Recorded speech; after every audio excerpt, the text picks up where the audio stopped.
הכל היה מפורק לגמרי, מיליונים נהרגו והכל היה מפורק. והגמרא מספרת לנו שחכמים עם רבי עקיבא הלכו בין החורבות של בית המקדש, וראו שועל יוצא מקודש הקודשים, מקום שהכהן הגדול היה נכנס פעם אחת בשנה. והם בכו והוא צחק.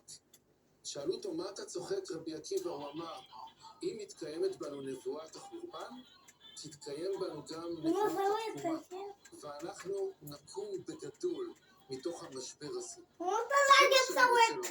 זאת אומרת, אם אני מטיל את כל האשמה על גורמים אנושיים, אז נכשלנו, נבוא חשבון, ויכול להיות שנלך פה בעניין הזה מדחי אל דחי גם.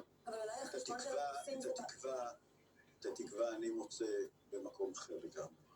את התקווה אני מוצא בעם ישראל, דתיים, חילוניים, כולם, שאני רואה אותם עכשיו, שאני מסתובב עכשיו ביישובי הצפון, בין החיילים ובין האנשים, כולם ביחד, כן? הם משהו פנימי.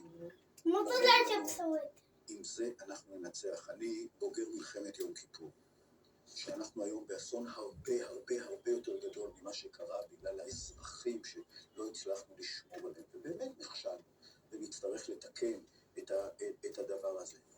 נתקן את זה, כי גם ביום כיפור, כאשר הטנק שלי נדלק, עברתי לטנק אחר, וחברים שלי עשו אותו דבר, ועשינו את זה בכוח של האמונה שלנו, במדינה שלנו, בציונות שלנו.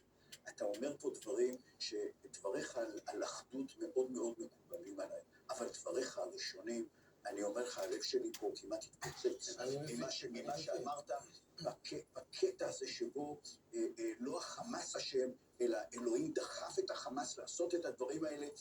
אבל אני גם אומר שצריך להשליך את החמאס.